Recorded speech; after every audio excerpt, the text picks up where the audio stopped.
Hello everyone, आप सभी का स्वागत है मेरे यूट्यूब चैनल में। देखो यार, आज मैं बात करने जा रहा हूँ ल्यूसीफर नाम की सीरीज़ की, जो 2016 में रिलीज़ हुई थी। ये सीरीज़ लगभग 5 सीजन्स की है, जिसमें 5वां सीज़न अभी जस्ट रिसेंटली 21 अगस्त को रिलीज़ हुआ है। पर आप सभी को इसके स्टार्टिंग से स्टोरी जानने की ज़रूरत है, ताकि आप इस कंप्लीट स्टोरी को समझ सके। इसी वजह से मैंने ये डिसाइड किया है कि मैं आप सभी को आज फर्स्ट सीज़न के बारे में बताऊँगा। एक्चुअली इसका फर्स्ट सीज़न 13 एपिसोड्स का है और हर एपिसोड्स में अलग अलग केसेस है, जिसकी वजह से मैंने ये डिसाइड किया है कि मैं आज आपको पहले 4 एपिसोड्स की डिटेल इन्फॉर्मेशन दूंगा और फिर उसके बाद मैं बाकी के 4 एपिसोड्स की बाद में दूंगा, और उसके साथ जो आखिरी के एपिसोड्स हैं उनकी मैं लास्ट में दूंगा। तो इसी वजह से मैं सीज़न 1 के कम से कम 3 पार्ट्स में वीडियो बनाऊंगा, तो आप इस 3 पार्ट्स को ज़रूर देखिएगा। सो आज हम सबसे पहले पहले पार्ट की कहानी को सुनेंगे, जहाँ पर हम देखेंगे कि आखिर ल्यूसीफर है कौन। अगर आप सभी ने बाइबल पढ़ी होगी तो आप सभी को ये ज़रूर याद होगा कि भगवान का जो पहला बेटा था वो ल्यूसीफर था, जहाँ पर ल्यूसीफर के अंदर काफ़ी ज़्यादा घमंड और गुरूर आ चुका था, जिसकी वजह से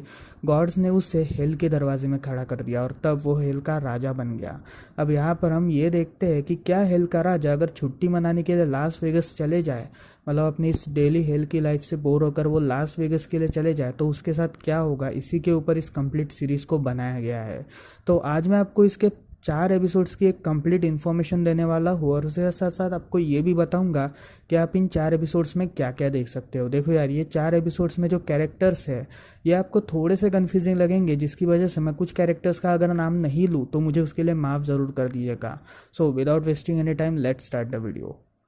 एपिसोड नंबर 1। कहानी की शुरुआत तब होती है जब हम देखते हैं कि लूसीफर जो था उसने रिटायरमेंट ले ली है हेल से, और तब हेल से वो वापस आ चुका है धरती में, जहाँ पर उसने लास वेगस में अपना इंटरवल मनाने का डिसाइड किया है। अब यहाँ पर लास वेगस में लिविंग के लिए, मतलब रहने के लिए, उसने एक बार खरीद लिया है, जहाँ पर वह बार में अपनी एक कलीग मेस के साथ रहता है, जो एक्चुअली उसकी एक सेक्रेटरी है, पर वो भी एक तरह की डेविल ही है। अब यहाँ पर हम ये देखते हैं कि लूसीफर जो था वो हेल को छोड़ के काफ़ी कम समय हुआ था, जिसकी वजह से हेल के जो बाकी के लोग थे वो सभी अब लूसीफर की खोज में थे, जिसमें सबसे पहला शख्स था एमिडल। अब यहाँ पर एमिडल जो था वो लूसीफर से ये कहता है कि तुम्हें जल्दी से जल्दी हेल रिटर्न करना चाहिए, क्योंकि अगर तुमने ऐसा नहीं किया तो तुम्हारे लिए बहुत बड़ी गड़बड़ी होगी और फादर भी तुमसे काफ़ी ज़्यादा नाराज़ होंगे। जिसकी वजह से लूसीफर का ये कहना था कि तुम भले ही मेरे पिताजी से कुछ भी कहो, पर मुझे बिल्कुल फ़र्क नहीं पड़ता, और तब मैं हेल को कभी वापस ज्वाइन नहीं करूँगा। जिसके बाद एमिडल जो था वो वहाँ से चला जाता है। अब यहाँ पर लूसीफर जो था वो वहाँ पे पार्टी कर रहा था अपने बार में, और तभी अचानक से उसकी मुलाकात डलाइला नाम की एक एक्ट्रेस से होती है, जो एक्चुअली एक तरह की सिंगर भी थी। अब यहाँ पर उस सिंगर के साथ जब वो थोड़ी सी बातें करता है, तभी अचानक से उस सिंगर यानी डलाइला को पीछे से कोई तो भी शूट कर देता है, जहाँ पर उसकी शूट की वजह से लूसीफर काफ़ी ज़्यादा हैरान था कि आखिर उसे किसने शूट किया। पर यहाँ पर जैसे ही जब वो शूटर वहाँ से भागने की कोशिश करता है, तभी अचानक से उसका एक्सीडेंट हो जाता है, जहाँ पर इस एक्सीडेंट में उसकी डेथ हो जाती है। लेकिन मरने से पहले वो लूसीफर को अपनी मतलब मारने की वजह बताता है, जहाँ पर वो ये कहता है कि मैंने पैसों के लिए ही इस कत्ल को अंजाम दिया है, और मेरे जैसा कत्ल और कोई नहीं कर सकता, जिसकी वजह से मुझे एक काम मिला था और मैंने इस काम को पूरा कर दिया। और इतना ही कहते वो मर जाता है। अब यहाँ पर एंट्री होती है हमारे दूसरे मेन लीड की, जिसका नाम था सोइली डेकर, जो एक्चुअली एक लेडी डिटेक्टिव थी, और उनका वो एक्चुअली एक एक्टर भी रह चुकी थी, पर बाद में उसने एक्टिंग करियर से बैकअप लेकर पुलिस वाले में करियर ज्वाइन कर लिया, जिसकी वजह से वो एक डिटेक्टिव बन गई, और तब उसकी शादी भी हुई थी। लेकिन रिसेंटली ही उसका डिवोर्स होने की वजह से वो काफ़ी ज़्यादा परेशान थी, और तब वो इस केस को हैंडल कर रही थी, जहाँ पर वो डलाइला के बारे में पूरी इन्फॉर्मेशन निकालती है, और इसके बारे में वो लूसीफर से भी बात करती है, जहाँ पर लूसीफर जो था, जो अपने चार्म्स और अपने जादू का उसके ऊपर इस्तेमाल करता है, तब डेकर के ऊपर इस जादू का कोई भी इस्तेमाल ना होने की वजह से लूसीफर काफ़ी ज़्यादा हैरान था कि आखिर ये सब कैसे हो सकता है, मतलब किसी के ऊपर मेरे चार्म या मेरे जादू का इस्तेमाल क्यों नहीं हो सकता। जिसकी वजह से वो डेकर से ये कहता है, अगर तुम चाहो तो मैं तुम्हारी डलाइला के खूनी को पकड़ने में मदद करवा सकता हूँ, क्योंकि मैं लोगों को सज़ा देने के ही काम में आता हूँ। जिसकी वजह से वो डेकर से इस केस को अपने तरफ खींचने का प्लान करता है। लेकिन यहाँ पर डेकर का ये कहना था कि मैं तुम्हें ये केस नहीं दे सकती, क्योंकि तुम एक पुलिस ऑफिसर नहीं हो, और इतना ही कहते वो वहाँ से चली जाती है। अब यहाँ पर लूसीफर जो था उसने कंप्लीट लोकेशन डलाइला की ढूंढ ली थी, जहाँ पर डलाइला के जितने भी अफेयर्स अभी तक हो चुके थे, उन सारे अफेयर्स के बारे में ल्यूसीफर ने पता लगा लिया था, जिसकी वजह से ल्यूसीफर जो था वो सबसे पहले एक अफ्रीकन सिंगर के पास जाता है, जहां पर उस सिंगर से वो दलाइला के बारे में पूछता है। पर उससे उसको कुछ भी पता नहीं चलता, बिकॉज उसे ऐसा पता चलता है कि दलाइला जो थी, इन दोनों का रिलेशन 1 साल पहले ही खत्म हो चुका था, जिसकी वजह से उसे कुछ भी नहीं मालूम कि आखिर वो कह क्या रहा है। अब यहाँ पर हम ये देखते हैं कि जब वो उस अफ्रीकन सिंगर से कंप्लीट इन्फॉर्मेशन ले रहा था, तभी अचानक से डिटेक्टिव डेकर जो थी वो वहाँ पे पहुंच जाती है, और तब वो ल्यूसीफर को भी अरेस्ट करती है, बिकॉज उसे ऐसा लगता है कि शायद ल्यूसीफर इन खूनियों के वगैरह के साथ मिला है और वो भी एक सस्पेक्ट है। जिसकी वजह से जब वो उसे अरेस्ट करती है, तब वो अपने जादू का इस्तेमाल करके उन हथकड़ियों को खोल देता है, जिसके बाद वो ये कहता है कि हमें उस अफ्रीकन सिंगर से पूछताछ करनी चाहिए। जहाँ पर डेकर जब उस अफ्रीकन सिंगर से पूछताछ करती है, तब उसे एक नाम पता चलता है जो था doctor Linda. Actually doctor Linda जो थी वो एक्चुअली एक साइकोलॉजिस्ट थी, और वो दलाइला की एक अच्छी साइकेट्रिस्ट थी, जिसकी वजह से ये सभी लोग, मतलब लूसीफर और डिटेक्टिव डेकर, ये दोनों लोग जो थे ये अब दलाइला से मुलाकात करते हैं। जहाँ पर इस मुलाकात के दौरान लूसीफर जो था वो अपने चार्म का यूज करके लिंडा को हिप्नोटाइज करता है, जिसकी वजह से लिंडा जो थी वो उसे बता देती है कि एक्चुअली दलाइला का अफेयर काफ़ी टाइम से एक बहुत बड़े अमेरिकन एक्टर के साथ चल रहा था, और उसी के साथ उससे वो काफ़ी टाइम से परेशान थी, जिसकी वजह से मैंने उसका थोड़ा सा सपोर्ट किया। पर एक दिन अचानक से उसने विजिट करना बंद कर दिया, जिसकी वजह से मुझे इस सब के बारे में बिल्कुल भी कुछ नहीं पता। अब यहाँ पर जब लूसीफर और डेकर वहाँ से जाने की कोशिश करते हैं, तभी डॉक्टर लिंडा लूसीफर से ये कहती है कि अगर तुम चाहो तो मैं तुम्हारी भी प्रॉब्लम्स वगैरह सब सॉल्व कर सकती हूँ। जहाँ पर लूसीफर जो था वो थोड़ा सा ब्लश करता है और फिर चला जाता है। जिसके बाद हम सब ये देखते हैं कि लूसीफर और डेकर ये दोनों उस अमेरिकन एक्टर के सेट पे जाते हैं, जहाँ पर इस सेट में जाने के बाद उसे ये बात पता चलती है कि वो जो एक्टर था उसका अफेयर काफ़ी टाइम से दलाइला के साथ चल रहा था। भले ही उसकी शादी हो चुकी हो, पर फिर भी उसका अफेयर दलाइला के साथ चल रहा था बिकॉज ऑफ लूसीफर हिप्नोटिज्म। जिसके बाद जो उस अमेरिकन एक्टर की वाइफ थी वो भी ये कहती है कि मेरा भी अफेयर तुम्हारे बॉडीगार्ड के साथ चल रहा था, जिसकी वजह से अब मुझे तुम्हारी ज़रूरत नहीं है। जिसके बाद उस हॉलीवुड एक्टर के थ्रू उसे एक नाम पता चलता है जो था जिमी बांस। अब यहाँ पर जिमी बांस जो था वो एक्चुअली एक म्यूजिकल प्रोडक्शन कंपनी का हेड था, जहाँ पर वो दलाइला के साथ काफ़ी एल्बम्स में काम कर चुका था, और काफ़ी सारे एल्बम्स हिट होने की वजह से बांस जो था वो दलाइला के ऊपर पूरी तरीके से निर्भर था। जिसकी वजह से लूसीफर और डेकर ये दोनों उस बांस के मिलने जाते हैं, जहाँ पर उस बांस के प्रोडक्शन हाउस में घुसने के बाद लूसीफर जब अपने चार्म का यूज़ करता है, तब जो बांस था वो उसे ये कहता है कि हाँ, मैंने ही दलाइला का खून किया है, क्योंकि दलाइला काफ़ी ज़्यादा इगोइस्टिक लड़की थी और वो ऐसा समझती थी कि हम सब उसके नौकर है, जिसकी वजह से उसको उसकी ये अकड़ तोड़ना काफ़ी ज़्यादा ज़रूरी था। और इतना ही कहते वो लूसीफर को शूट करने की कोशिश करता है, जहाँ पर लूसीफर को गोलियां नहीं लगती, बिकॉज लूसीफर इमॉर्टल था, मतलब वो मर नहीं सकता था, जिसकी वजह से लूसीफर को गोलियां नहीं लगती। और तब लूसीफर जो था, मतलब जब डेकर जो थी वो पीछे से अपनी बंदूक निकाल लेती है और वो बांस को शूट करती है, जहाँ पर बांस के हाथ में लगता है और वो बेहोश हो जाता है। पर बेहोशी के हालत में ही वो डेकर को भी शूट करता है, जिसकी वजह से डेकर भी बेहोश हो जाती है। और तब बेहोशी से पहले वो लूसीफर को देखती है, जो एक्चुअली ऑलरेडी 6 गोलियां खा चुका था, पर फिर भी उसके शरीर से एक खून की बूंद नहीं निकल रही थी। और यहीं पर ही इसका फर्स्ट एपिसोड खत्म होता है। Episode number 2। सो यहाँ पर हम ये देखते हैं कि डेकर को गोली लगने की वजह से वो हॉस्पिटल में शिफ्ट हो गई थी, जहाँ पर हॉस्पिटल में उसे जब होश आता है तब वो अपने बगल में लूसीफर को पाती है, जहाँ पर वो लूसीफर से ये सवाल करती है कि तुम्हें 6 गोलियां लगने के बावजूद भी तुम मरे क्यों नहीं, या फिर तुम्हें जरा सा भी खून क्यों नहीं आया। जहाँ पर लूसीफर का ये कहना था कि वो इमॉर्टल है और उसे कोई भी मार नहीं सकता, जिसकी वजह से जब वो और थोड़ा सवाल वगैरह करती है, तब लूसीफर ये कहता है कि तुम्हें अगर नहीं मानना है तो मुझे कोई भी शौक नहीं है, और इतना ही कहते वो वहाँ से चला जाता है। जिसके बाद हम ये देखते हैं कि लूसीफर जो था वो डॉक्टर लिंडा के पास जाता है, जहाँ पर वो डॉक्टर लिंडा से ये कहता है कि तुम्हें जितना चाहे मुझसे सेटिस्फाई करवा सकती हो, लेकिन उसके बदले तुम्हें मुझे अपने कुछ सवालों के जवाब देने पड़ेंगे, जहाँ पर तुम मेरी साइकोलॉजिकल ट्रीटमेंट पूरी करोगी। और तब डॉक्टर लिंडा इस ऑफर को एक्सेप्ट करती है, जिसके बाद लूसीफर और डॉक्टर लिंडा ये दोनों लोग मजे करते हैं। अब यहाँ पर हम ये देखते हैं कि डेकर को जब डिस्चार्ज होता है, तब डिस्चार्ज मिलने के बाद डेकर जो थी वो वापस अपने काम में जुड़ जाती है, जहाँ पर उसका एक्स हस्बैंड उसके लिए एक दूसरा केस लाता है, और ये केस था एक बहुत बड़े एक्टर के बेटे की मौत का।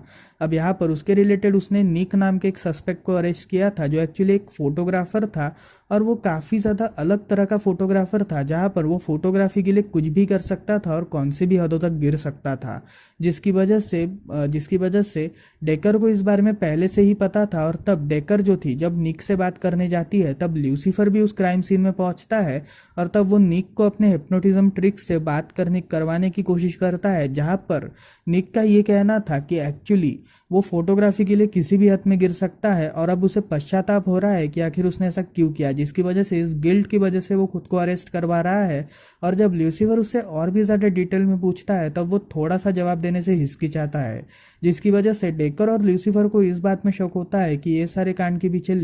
निक नहीं बल्कि कोई और ही है जो उससे ये सब करवा रहा है, और शायद से वो उससे ये सब करवा के उसे जेल में डालना चाहता है ताकि वो आराम से घूम सके, जिसकी वजह से वो लोग निक को रहने ही देते हैं। और जब डेकर अपने एक्स हस्बैंड से इस बारे में बात करती है, तब उसके एक्स हस्बैंड का ये कहना था कि वो ऑलरेडी इस निक को पकड़ के काफ़ी ज़्यादा खुश है, जिसकी वजह से वो निक को एज अ सस्पेक्ट जेल के अंदर डाल देते हैं। अब यहाँ पर हम ये देखते हैं कि ल्यूसीफर और डेकर ये दोनों जब काफ़ी सारी रिसर्च करने के लिए बहुत सारे अमीर लोगों की पार्टीज में जाते हैं, जहाँ पर उस पार्टीज में जाने के बाद उन्हें एक नौजवान फोटोग्राफर दिखता है, जो एक्चुअली काफ़ी अलग तरीके से फोटोज निकाल रहा था, जिसकी वजह से जब ल्यूसीफर और डेकर ये दोनों उस नौजवान फोटोग्राफर को पकड़ने जाते हैं, तब वो नौजवान फोटोग्राफर बड़ी जोर से चिल्लाता है कि मिसेस डेकर ये वही एक्ट्रेस है जो एक बहुत बड़ी एडल्ट फिल्म में दिखी थी। जिसके बाद ये सभी लोग उसके ऊपर पॉइंट आउट करना स्टार्ट करते हैं, जहाँ पर सभी लोग उसकी फ़ोटोज़ निकालते हैं। और तब ल्यूसीफर जो था वो डेकर को कैसे तो भी करके वहाँ से बचा लेता है, जिसके बाद वो डेकर से ये पूछता है कि आखिर ये किस फिल्म की बात कर रहे हैं।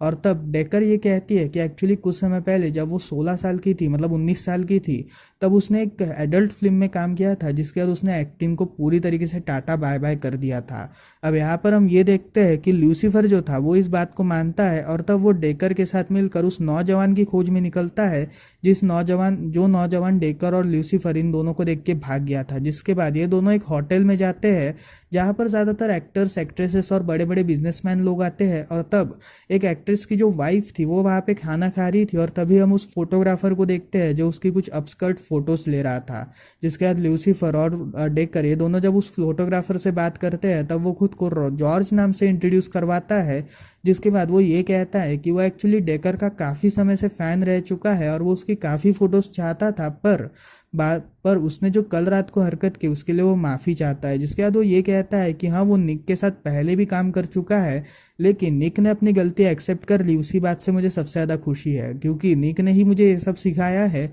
कि फोटोग्राफी में तुम कौन सी भी हद को पार कर सकते हो, तुम्हारे लिए कोई भी हद सिमिलर नहीं होती। जिसकी वजह से ल्यूसीफर जब भी इस बात को सुनता है, तब उसे ऐसा लगता है कि शायद से हमें आधे से ज़्यादा सवाल निक से ही पता चलेंगे। जिसकी वजह से वो डेकर से निक के बारे में बात करने की कोशिश करता है, लेकिन डेकर जो थी वो ये कहती है कि मैं तुम्हें परमिशन नहीं दे सकती और तुम्हें यहाँ से चले जाना चाहिए। जिसके बाद ल्यूसीफर जो था वो उस पुलिस स्टेशन में जाता है जिस पुलिस स्टेशन में निक को पकड़ा गया था, और तब वो वहाँ के सिक्योरिटी गार्ड्स को हिप्नोटाइज कर निक को उस कोर्ट रूम, मतलब निक को उस मीटिंग रूम में बुलाता है, जहाँ पर इस मीटिंग रूम में ल्यूसीफर और निक ये दोनों आमने सामने थे। और तब निक और ल्यूसीफर जब एक दूसरे से बात कर रहे थे, तब ल्यूसीफर निक से ये पूछता है कि आखिर तुम्हारा सबसे वियर्ड एक्सपीरियंस कौन सा है जिसकी वजह से डेकर तुमसे इतना नफरत करती है। और तब निक ये बताता है कि एक्चुअली जब उसकी 19 साल में वो एडल्ट फिल्म आई थी, उस एडल्ट फिल्म के रिलीज के 2 हफ्ते बाद उसके फादर की मौत हो चुकी थी, जिसकी वजह से वो काफ़ी ज़्यादा दुखी थी। और तब जो भी बड़े बड़े फोटोग्राफर्स थे वो उसकी उस हालत में फ़ोटोज़ निकालना चाहते थे, जिसकी वजह से उनमें से किसी भी फोटोग्राफर्स के आने से पहले वो इन फोटोज़ को कैप्चर करना चाहता था, जिसकी वजह से वो उस फ्यूनरल के बीच में ही डेकर की फ़ोटोज़ निकालता है। लेकिन तब डेकर काफ़ी ज़्यादा भड़क गई थी, जिसकी वजह से उसे भागना पड़ा था। और इतना ही सुनते ल्यूसीफर काफ़ी ज़्यादा नाराज़ होता है, और तब वो उसे ये कहता है कि आखिर तुम्हें इस गलती का पछतावा नहीं हुआ क्या। जहाँ पर उस निक का ये कहना था कि मुझे बहुत पछतावा हुआ और मैं काफ़ी ज़्यादा परेशान हूँ, जिसकी वजह से मैंने खुद को पुलिस के हवाले किया। पर यहाँ पर ल्यूसीफर ये कहता है कि उस एक्टर के बेटे की मौत के पीछे तुम ही अकेले जिम्मेदार नहीं हो, बल्कि ये काम तुमने किसी और के कहने पे किया होगा, जिसकी वजह से तुम शायद किसी और को बचाने की कोशिश कर रहे हो, जहाँ पर निक जो था वो वापस थोड़ा सा हिचकिचाता है, पर एट द एंड वो ल्यूसीफर को सारा सच बता देता है, जिसके बाद वो ये कहता है कि इस कांड के पीछे निक जॉर्ज था और जॉर्ज ने ही ये सारा काम कंप्लीट किया है, जिसकी वजह से वो जॉर्ज की लाइफ बर्बाद नहीं करना चाहता था, बिकॉज जॉर्ज जो था वो एक यंग लड़का था और एक यंग लड़का होने की वजह से वो जॉर्ज की लाइफ बर्बाद नहीं कर सकता था और उसे वो नहीं देना चाहता था जो उसे अपनी लाइफ में भुगतना पड़ा, जिसकी वजह से उसने जॉर्ज के सर के ऊपर लगा हुआ इल्ज़ाम अपने सर पे ले लिया और तब उसने उस बड़े एक्टर के बेटे की मौत का इल्ज़ाम अपने सर ले लिया था। जिसके बाद ल्यूसीफर जो था जब ये बात डेकर को बताता है, तब डेकर जो थी वो और थोड़ा रिसर्च करना स्टार्ट करती है, जहाँ पर उसे ये पता चलता है कि एक्चुअली निक जो था जब भी मतलब जॉर्ज जो था जब भी कोई फोटोज वगैरह क्लिक करता था, उस फोटो के पहले वो कुछ ना कुछ तो भी एक्सीडेंट्स से, मतलब जो भी बड़े बड़े बिजनेसमैन या बड़े बड़े एक्टर्स के वो फोटोज निकालता था, उन सारे एक्टर्स की कौन से ना कौन से रहस्यमय तरीके से एक्सीडेंट्स में मौत हो जाना या फिर उनके जहर खा के मर जाना, इन सारी वारदातों को रिपोर्ट किया गया है, जिसकी वजह से अब डेकर को भी जॉर्ज के ऊपर शक हो रहा था, पर उसे पूरी तरीके से बिलीव नहीं था, बिकॉज उसे ऐसा लग रहा था कि शायद इन सभी के पीछे नीक ही होगा, जिसकी वजह से ल्यूसीफर जो था वो काफी ज्यादा परेशान होता है और तब वो ये डिसाइड करता है कि वो जॉर्ज को किडनैप करेगा और उसी के साथ साथ वो निक को भी जेल से बाहर निकालेगा, जहां पर निक को जेल से बाहर निकालने के बाद वो निक को जॉर्ज से मारने को कहेगा, जिसकी वजह से वो निक को बाहर निकालता है और जॉर्ज को किडनैप कर लिया जाता है, जहां पर हम ये देखते हैं कि निक और जॉर्ज ये दोनों आमने सामने खड़े थे और तब ल्यूसीफर ने अपनी हिप्नोटिज्म टेक्निक का यूज करके जॉर्ज के मन की पूरी बात जान ली थी, जहां पर उसे ये बात पता चल गई थी कि एक्चुअली जॉर्ज जो था वो ये सब कुछ निक को फंसाने के लिए कर रहा था, जहां पर वो निक को फंसाकर जितने भी उसने अब तक कांड किए हैं उन सभी का इल्जाम वो निक पे लगाएगा, ताकि निक को उम्र कैद की सजा मिले और निक की जो पोजीशन है वो जॉर्ज को मिल जाए, और इसी वजह से जॉर्ज जो था वो निक को फंसाने के लिए ये सब कर रहा था। अब यहाँ पर ल्यूसीफर जो था वो निक को एक गन पास ऑन करता है, जहाँ पर वो ये कहता है कि तुम जल्दी से जल्दी उसे शूट कर दो और अगर तुमने ऐसा नहीं किया तो मैं इसे शूट कर दूंगा और मुझे सजा देना काफी ज्यादा अच्छा लगता है। जहाँ पर जब निक उसे शूट करने ही वाला था तब तक वहां पर डेकर आ जाती है जो उसे रोकने की कोशिश करती है, लेकिन तब तक निक ने शूट कर दिया था, जहां पर अचानक से टाइम जो था वो पूरी तरीके से रुक जाता है और यहीं पर ही एंट्री होती है एमिडल की, जो एक्चुअली ल्यूसीफर का एक तरह का सेवक था, पर ल्यूसीफर के रिटायर होने की वजह से वो ल्यूसीफर को वापस लाने के लिए मनाने की कोशिश कर रहा था, पर ल्यूसीफर जो था वो इस रिक्वेस्ट को एक्सेप्ट करता है और तब एमिडल उससे ये कहता है कि एक्चुअली अब तुम धीरे धीरे बदल रहे हो, जहां पर ल्यूसीफर जो था वो इस बात को रिजेक्ट करता है और तभी अचानक से एमिडल जो था वो गायब हो जाता है और यहीं पर ही हम देखते हैं कि निक ने जॉर्ज को नहीं मारा, क्योंकि ल्यूसीफर ने उस गोली को बीच में ही रोक दिया था और इतना ही निक को छोड़ दिया जाता है और जॉर्ज को अरेस्ट करके पुलिस स्टेशन में ले जाया जाता है, जिसके बाद जितने भी बड़े बड़े एक्टर एक्ट्रेसेस की मौत का इल्जाम ये सब जॉर्ज पे लगा था और जॉर्ज को जेल की सलाखों में डाल दिया जाता है। अब यहाँ पर हम ये देखते हैं कि डेकर जो थी वो काफी ज्यादा हैरान थी, बिकॉज गोली जब निक ने चलाई थी तब अचानक से ये गोली बीच रास्ते में ही कैसे रुक सकती है, जिसकी वजह से वो काफी ज्यादा हैरान थी और तब वो ल्यूसीफर के बारे में कंप्लीट इन्फॉर्मेशन कंप्लीट सोचना स्टार्ट करती है, पर फिर भी उसे कुछ भी पता नहीं चलता और यहीं पर ही इसका सेकेंड एपिसोड खत्म होता है। एपिसोड 3। सो यहाँ पर हम ये देखते हैं कि ल्यूसीफर जो था जब एक अमीरों की पार्टी में जाता है तभी उसकी मुलाकात टाय नाम के एक फुटबॉलर से होती है, जहाँ पर टाय जो था वो एक अमीर फुटबॉलर था और उसके साथ काफ़ी ज़्यादा मशहूर फुटबॉलर था, पर उसका सबसे अच्छा पॉइंट ये था कि वो अभी तक वर्जिन था, जिसकी वजह से लोगों के हिसाब से वो एक काफ़ी अच्छा शख्स होगा। तब ल्यूसीफर जो था वो उससे ये कहता है कि तुम कब तक इस वर्जिनिटी के बोझ को सहते रहोगे, जिसकी वजह से मैं तुम्हें एक लड़की सजेस्ट करूंगा जो तुम्हें इस वर्जिनिटी के बोझ से हमेशा हमेशा के लिए निकालवाएगी। और तब वो एक रेड ड्रेस वाली लड़की को उसे सजेस्ट करता है, जहाँ पर ल्यूसीफर जो था वो उसे ये कहता है कि तुम्हें उसके साथ ज़रूर रात स्पेंड करनी चाहिए। जहाँ पर टाय जो था जब उस रेड ड्रेस वाली लड़की के साथ रात स्पेंड करता है तब ल्यूसीफर जो था वो दूसरे रूम में किसी दूसरे लड़की के साथ मजा कर रहा था और तब सुबह होती है, जिसके बाद हम ये देखते हैं कि टाय जो था वो डरी सहमी हालत में ल्यूसीफर के पास जाता है, जहाँ पर ल्यूसीफर उस लड़की को देख के काफ़ी ज़्यादा शॉक था, बिकॉज उस लड़की की डेथ हो चुकी थी और ऐसा लग रहा था जैसे उसे स्ट्रैंगल करके मारा गया है। अब यहाँ पर इस केस की भी हैंडलिंग डिटेक्टिव डेकर कर रही थी, जहां पर डेकर जो थी वो इस पूरे केस के बारे में पूरी स्टडी करती है, जहां पर वो ये कहती है कि ये सब कुछ टाई ने ही किया होगा, बिकॉज उसने टाई की किसी रिक्वेस्ट को एक्सेप्ट नहीं किया होगा, जिसकी वजह से टाई ने उसे जबरदस्ती करके मार डाला होगा। पर लूसीफर का ये कहना था कि टाई काफी ज्यादा ऑनरेबल आदमी है और टाई ऐसा बिल्कुल भी नहीं कर सकता, जिसकी वजह से डेकर जो थी वो टाई को अरेस्ट कर लेती है एज अ सस्पेक्ट, और तब ये दोनों इस केस को ढूंढने की कोशिश करते हैं। सो यहाँ पर हम ये देखते हैं कि डेकर जो थी जब इस केस को ढूंढने की कोशिश करती है तब वो काफी सारे सस्पेक्ट्स को अपने नजरिए में रखती है, जिसमें सबसे पहला सस्पेक्ट था टाई का मैनेजर, जहां पर वो टाई के मैनेजर से मिलते हैं और तब लूसीफर जो था वो टाई के मैनेजर को थोड़ा सा हिप्नोटाइज करता है, जहां पर टाई के मैनेजर का ये कहना था कि काफी टाइम से एक लड़की उसे स्टॉक कर रही थी और वो उसे काफी ज्यादा प्यार करती थी, जिसकी वजह से मुझे काफी ज्यादा डर लगा था और तब मैंने उससे ये कहा था कि तुम्हें उस लड़की से दूर रहना चाहिए, बिकॉज ये तुम्हारे प्रोफेशन के लिए काफी ज्यादा वियर्ड होगा। और इसी वजह से टाई जो था वो उस लड़की से हमेशा के लिए दूर रहने की कोशिश कर रहा था, जिसकी वजह से वो जो लड़की थी उसने काफी ज्यादा नाराजगी अपने अंदर हासिल कर ली थी, और तब उसने जब टाई को एक दूसरी लड़की के साथ देख लिया होगा तब शायद से वो लड़की का दिमाग थोड़ा सा सटका होगा और तब उसने टाई को खत्म कर दिया होगा, जिसकी वजह से लूसीफर और डेकर ये दोनों उसकी बात को यकीन कर लेते हैं और तब लूसीफर और डेकर ये दोनों उस लड़की से मुलाकात करते हैं, जहां पर वो जो लड़की थी वो एक्चुअली एक 19 साल की लड़की थी। और तब वो उस टाई के बारे में जब उस लड़की से पूछताछ करते हैं तब उस लड़की का ये कहना था कि हाँ, मैं टाई से बहुत प्यार करती थी पर मैंने ये सब बिल्कुल भी नहीं किया। जिसके बाद डेकर और लूसीफर ये दोनों काफ़ी सारे केसेस को काफ़ी सारे नज़रिए से इन सभी को देखना स्टार्ट करते हैं, जहाँ पर सबसे पहला नज़रिया तो डेकर के हिसाब से यही था कि शायद टाई ने ही उसे स्ट्रैंगल टू डेथ किया होगा, या फिर दूसरा शक जो था वो उस लड़की पे था क्योंकि उसे ऐसा लग रहा था कि शायद वो लड़की झूठ बोल रही होगी। पर यहाँ पर लूसीफर का ये कहना था कि वो लड़की बिल्कुल भी झूठ नहीं बोल रही और वो पूरी तरीके से एक ट्रूथफुल वे में बोल रही है, जिसकी वजह से डेकर और लूसीफर ये दोनों इस केस की तलाश करने जाते हैं, जहाँ पर हम ये देखते हैं कि लूसीफर जो था उसे थोड़ा थोड़ा मैनेजर पे शक हो रहा था, बिकॉज उसे ऐसा लग रहा था कि शायद मैनेजर ने ही इन पूरे कांड को अंजाम दिया है, जिसकी वजह से वो उस मैनेजर से वापस मुलाकात करने का डिसाइड करता है। पर यहाँ पर वो इस बात का इंतजार करेगा जब वो मैनेजर टाई को छोड़ देगा, जिसके बाद ही वो उसे पूरी तरीके से गुनहगार साबित कर सकता है। अब यहाँ पर हम ये देखते हैं कि वो जो मैनेजर था उसने टाई को अपने कानूनी दबाव से यूज करके कैसे तो भी करके छुड़ा लिया था, जहाँ पर वो टाई की जो पीआर मैनेजमेंट थी उसे पूरी तरीके से ठीक करने की कोशिश कर रहा था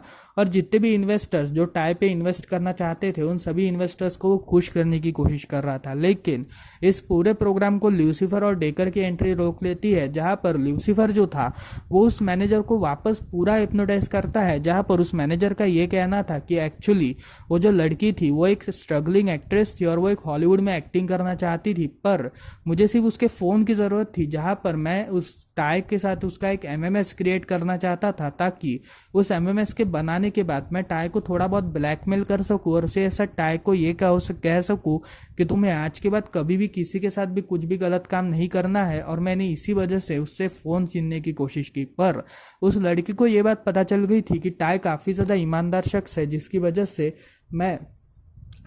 से मैं खुद को रोक नहीं पाया और जैसे ही मैं उसका फोन छीनने गया वैसे ही मेरे हाथों से उसका गला थोड़ा ज्यादा दब गया और उसकी डेथ हो गई। अब यहाँ पर इतना ही सुनते लूसीफर काफी ज्यादा गुस्सा हो चुका था और तब वो उस मैनेजर को भी धक्का दे देता है, जहाँ पर उस मैनेजर को जब वो धक्का देता है तब वो इतना ज्यादा पावरफुल धक्का था कि इसे देखकर काफी ज्यादा हैरान होती है और तब वो लूसीफर को कैसे तो भी करके शांत करती है, जहाँ पर मैनेजर अपने गुनाहों को कबूल करता है और उसे डेथ के आरोप के लिए उम्र कैद की सजा मिलती है और उसे ऐसा दूसरे टाई का जो मैनेजर की नौकरी थी वो भी उसके हाथ से चली जाती है। और तब डेकर जो थी वो इस लूसीफर के बिहेवियर से काफी ज्यादा हैरान थी, जिसकी वजह से वो लूसीफर के बारे में काफी सारी रिसर्च करना स्टार्ट करती है, पर उसे लूसीफर के बारे में कुछ भी इन्फो नहीं मिलता और तब उसे ऐसा लगता है कि शायद से लूसीफर काफी ज्यादा अलग टाइप का बंदा है और यहीं पर इसका 3rd एपिसोड खत्म होता है। Episode number 4। सो यहाँ पर हम ये देखते हैं कि लूसीफर जो था वह वापस साइकेट्रिस्ट के पास जाता है, जहाँ पर उस साइकेट्रिस्ट डॉक्टर लिंडा से वो ये कहता है कि आखिर डेकर का मेरे चार्म्स के ऊपर कोई भी असर क्यों नहीं हो रहा, जहाँ पर डॉक्टर लिंडा का ये कहना था कि एक्चुअली डेकर का तुम्हारे चार्म्स के ऊपर इसी वजह से कोई यूज़ नहीं हो रहा क्योंकि तुम डेकर के काफ़ी ज़्यादा हावी हो रहे हो और तुम्हें वो करना पड़ेगा जो तुम पहले सबके साथ किया करते थे, जिसकी वजह से लूसीफर जो था वो ये डिसाइड करता है कि अब वो वही करेगा जो वो पहले किया करता था, जिसकी वजह से वो डेकर के घर पे जाता है, जहाँ पर डेकर जो थी वो उसे घर से निकाल देती है और तब डेकर को उसका एक्स हस्बैंड एक और केस देता है, जहाँ पर इस केस में लिंडसी नाम की एक लड़की थी जो कुछ दिनों पहले किडनैप हो चुकी थी और ये लड़की जो थी ये काफ़ी ज़्यादा अलग टाइप की थी और ये एलए में लास वेगस में काफ़ी टाइम से रह रही है, जहाँ पर उसका जो संबंध था एक रॉक नाम के एक बहुत बड़े कैंपेन के साथ मिला हुआ था, जिसकी वजह से इस रॉक नाम के कैंपेन के मालिक से तुम ज़रूर मिलने की कोशिश करो। और तब उसने एक पार्टी भी अरेंज करी है जहाँ पर उसने काफ़ी सारे महंगे महंगे क्लब ओनर्स को इनवाइट किया है और इसी लिस्ट में लूसीफर का भी नाम है, बिकॉज लूसीफर एक बहुत महंगा क्लब चलाया करता था, जिसकी वजह से डेकर जो थी उसे लूसीफर के साथ ही इस केस को सॉल्व करना था, जहाँ पर डेकर जो थी वो लूसीफर के साथ इस केस को सॉल्व करने की कोशिश करती है और तब लूसीफर और डेकर ये दोनों रॉक के उस कैंपेन की पार्टी में जाते हैं, जहाँ पर इस पार्टी में रॉक का जो मालिक था वो एक सेमिनार के दौरान ये कहता है कि लड़की एक चीज़ की तरह होती है, जहाँ पर तुम अगर उसे प्रोटेक्ट करते हो, अगर उसके साथ थोड़ा कॉन्फिडेंटली बात करते हो, अगर उसके साथ थोड़ा सेंस ऑफ ह्यूमर यूज़ करके बात करते हो और थोड़ा सा एटीट्यूड यूज़ करते हो तो लड़कियाँ तुम्हारे पीछे अपने आप पागल हो सकती है और तुम्हें कुछ करने की ज़रूरत ही नहीं पड़ेगी। जहाँ पर लूसीफर जो था वो बीच में ही खड़ा होता है और तब वो ये सवाल करता है कि आखिर ये ऑफिसर मुझसे पट क्यों नहीं रही, मैंने इतना सब कुछ ट्राई किया पर फिर भी ये मुझसे पट क्यों नहीं रही। जहाँ पर रॉक का जो कैंपेन हेड था उसको ये लगता है कि शायद से पुलिस यहाँ पे आ चुकी है, जिसकी वजह से वो लूसीफर और इन दोनों को मतलब लूसीफर और डेकर इन दोनों को बाहर निकलवाता है। जिसके बाद हम ये देखते हैं कि डेकर जो थी वो अब लिंडसी के भाई से कांटेक्ट करना स्टार्ट करती है, जहाँ पर लिंडसी का जो भाई था उसका ये कहना था कि ये शायद रॉक के ही कैंपेन हेड ने किया होगा, बिकॉज ये सारा उसी का किया धरा है और तुम्हें उसको पकड़ना चाहिए। जहाँ पर डेकर जो थी वो उस लिंडसी के भाई को ये भरोसा देती है कि मैं तुम्हारे तुम्हारी बहन के किडनैपर को जल्दी से जल्दी पकड़ने की कोशिश करूंगी। जिसके बाद ये दोनों जो थे ये रॉक के हेड का पीछा करना स्टार्ट करते हैं, जहाँ पर वो जो रॉक का हेड था वो एक बार में गया था और तब उस बार में जब वो डेकर को देखता है तब वो काफ़ी ज़्यादा डर जाता है, जिसके बाद वो बंदूक निकालता है और तभी लूसीफर को ये बात पता चलती है कि इन सारे कांड के पीछे वो रॉक का हेड नहीं है, क्योंकि अगर वो उसके पीछे होता तो शायद से तुम्हें देख के वो भागता नहीं। जिसकी वजह से लूसीफर और डेकर ये दोनों उस रॉक के मालिक का पीछा करना स्टार्ट करते हैं, जहाँ पर वो रॉक का जो मालिक था वो ये कहता है कि एक्चुअली लिंडसी से वो काफ़ी ज़्यादा प्यार करता था और उसका प्यार काफ़ी ज़्यादा सच्चा था, पर कुछ दिनों पहले उसे किसी ने किडनैप कर लिया है, जहाँ पर वो उस किडनैपर को बिल्कुल भी नहीं जानता, जहाँ पर उस किडनैपर ने उससे कम से कम 1 से 2 करोड़ रुपए की भी 1 से 2 करोड़ रुपए मुआवजा मांगा है, जिसकी वजह से वो काफ़ी ज़्यादा परेशान है। और तभी लूसीफर जो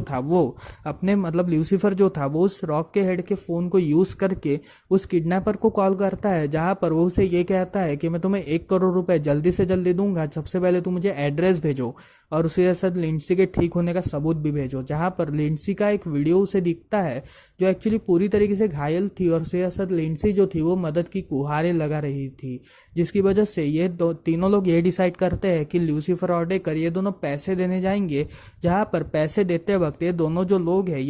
ये दोनों लोग उस किडनैपर को अरेस्ट कर लेंगे, जिसकी वजह से ये दोनों लोग उस किडनैपर के एड्रेस में जाते हैं, जहाँ पर इस एड्रेस में पहुंचते वक्त डेकर जो थी वो लूसीफर से ये पूछती है कि आखिर तुम हो कौन, जहाँ पर लूसीफर का ये कहना था कि मैं डेविल हूँ और मैं हेल का राजा हूँ। और तब डेकर ये कहती है कि अगर मैं तुम्हारी इस बात पे यकीन कर भी लिया तो भी तुम्हारे अंदर ऐसा क्या है जो हर एक लड़की तुम्हारे पीछे इतना पागल है। जहाँ पर वो ये कहता है कि एक्चुअली मेरे चाम में ही कुछ तो भी अलग बात है, पर तुम मेरे चाम में फिदा नहीं हो, जिसकी वजह से मुझे तुम पे काफ़ी ज़्यादा हैरानी होती है। अब यहाँ पर हम ये देखते हैं कि लूसीफर को वो रॉक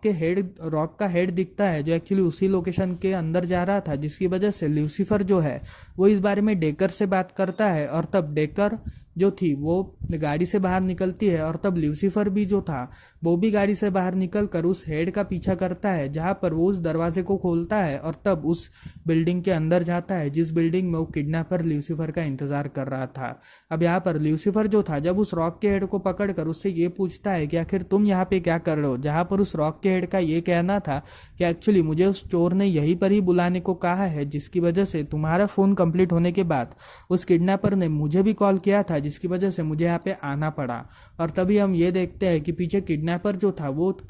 वो ये कहता है कि तुम मुझे जल्दी से जल्दी पैसे दे दो, जहां पर ल्यूसीफर जो था वो उसे पैसे सौंप देता है, लेकिन वो लिंडसी को देने से मना कर देता है, जिसके बाद पीछे से कोई तो भी उस रॉक के हेड को गोली मार देता है, जहां पर उस रॉक के हेड को गोली मारने के बाद हम लिंडसी को देखते हैं। एक्चुअली लिंडसी जो थी वो उस रॉक के हेड को काफी बुरा समझ रही थी, जहां पर उसे ऐसा लग रहा था कि वो हेड उसका यूज कर रहा है और शायद से वो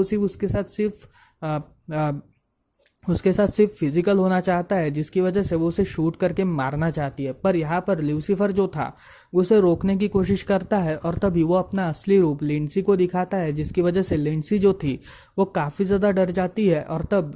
और तभी हम ये देखते हैं कि डेकर जो थी वो दरवाज़ा तोड़कर जैसे ही अंदर आती है तब वो ल्यूसीफर को भी देखती है, जहां पर वो आईने में ल्यूसीफर का एक्चुअल रूप देखती है, जिसकी वजह से वो भी काफ़ी ज़्यादा हैरान हो चुकी थी। और तब ल्यूसीफर का असली रूप पता चलने की वजह से वो डेकर को शूट करने को कहता है, जहां पर डेकर जो थी वो उसके पैरों पे शूट करती है, लेकिन इस बार अमेजिंगली उसके पैरों से खून निकलना स्टार्ट होता है, जहां पर ल्यूसीफर इस बात से काफ़ी ज़्यादा हैरान होता है। और तभी हम ये देखते हैं कि जो बाकी की स्वॉट टीम थी वो सब भी पहुंच जाती है और इन तीनों को अरेस्ट कर लिया जाता है, जहां पर इन तीनों की अरेस्टमेंट होने के बाद ल्यूसीफर जो था वो अकेले में ही लेफ्टिनेंट से बात करता है, जहां पर वो लेफ्टिनेंट से ये कहता है कि डेकर काफ़ी ज़्यादा होनहार तरीके से केसेस को सॉल्व कर रही है, जिसकी वजह से आपको उसे प्रमोशन तो देनी चाहिए। और तब लेफ्टिनेंट भी इस बात को एक्सेप्ट कर लेती है, जहां पर डेकर जो थी वो ल्यूसीफर पे काफ़ी ज़्यादा खुश थी और तब वो ल्यूसीफर से दोस्ती करने की इच्छा रखती है, जहां पर ल्यूसीफर इस इच्छा को एक्सेप्ट करता है। और तभी ल्यूसीफर जो था जब अपने बार में जाता है तब इस कंप्लीट एक्सपीरियंस के बारे में वो मेस को बताता है, जहां पर मेस का ये कहना था कि एक्चुअली ल्यूसीफर अब धीरे धीरे नॉर्मल होते जा रहा है, जिसकी वजह से उसे हेल में वापस जाना काफ़ी ज़्यादा ज़रूरी है। और यहीं पर ही हम ये देखते हैं कि ल्यूसीफर जो था वो ये कहता है कि अभी और मज़ा करना बाकी है, और यहीं पर ही इसका 4th एपिसोड खत्म होता है। तो फिर ये थी इसके पहले 4 एपिसोड्स की कहानी। आपको कैसी लगी मुझे कमेंट सेक्शन में ज़रूर बताएं। सो मिलते हैं अगली वीडियो में, तब तक के लिए बाय बाय।